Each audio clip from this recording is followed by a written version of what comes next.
The spring and early summer of 1940 proved to be a very eventful few months in the history of the Second World War, which until this point had seen acts of Nazi aggression followed by periods of watching and waiting on the part of Great Britain and the Allies.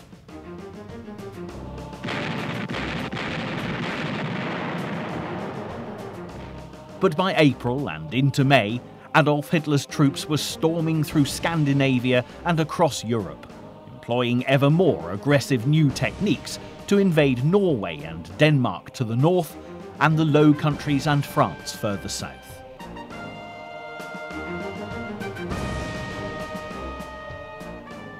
It was at this point in the war, 6 months after the Nazis had invaded Poland, that Allied soldiers were finally sent fully into battle. And as the struggle became progressively more brutal, there could be no clearer indication that the phony war had come to an end and Europe was now in the full throes of bloody conflict.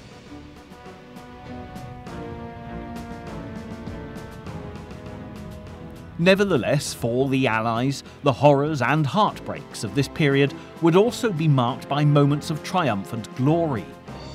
Thousands of Allied troops were rescued from the beaches of Dunkirk in northern France, while Nazi troops edged ever closer as the German planes of Göring's Luftwaffe screamed overhead. It was one of the most inspiring moments of the entire war.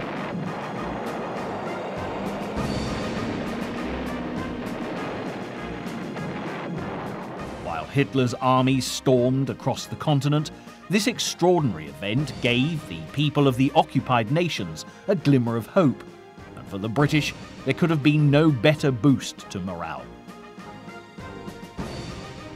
Early in May, Winston Churchill took on the mantle of leadership, giving Adolf Hitler and his Third Reich an enemy to be reckoned with, that would fight doggedly until the bitter end. Every trace of Hitler's footsteps, every stain of his infected and corroding fingers will be sponged and purged, and if need be, blasted from the surface of the earth. This chapter in the Countdown to Victory will explore the dramatic events that led to the Nazi invasion of France as Europe was thrown into increasing turmoil.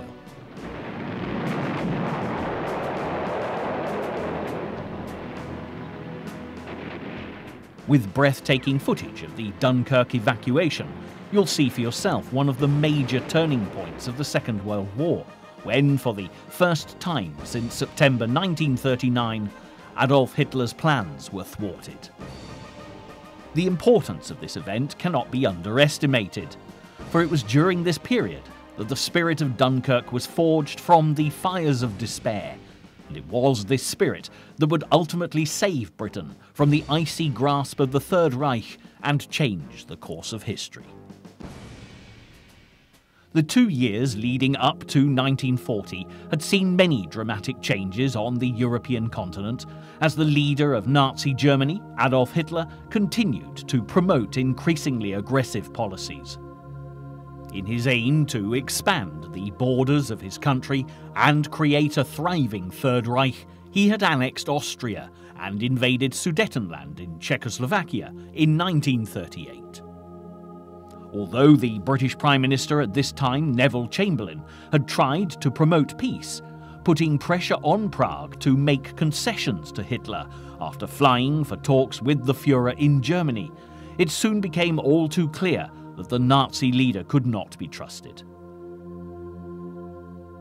The Munich Agreement was signed on September 30th, 1938, between Hitler, the French Premier Daladier, Chamberlain and Mussolini, as Hitler gave his word that his invasion plans would now be halted if he could keep the land he now occupied.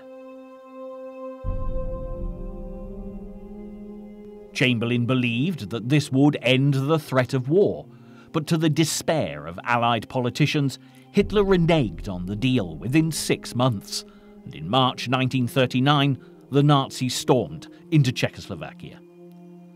The 2 decades of peace that the world had enjoyed since the end of the First World War in November 1918 were rapidly coming to a close.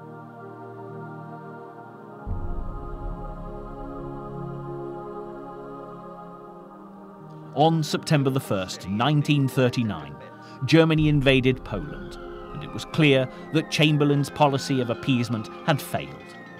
Britain and her allies had no other option but to declare war on Hitler just 2 days later.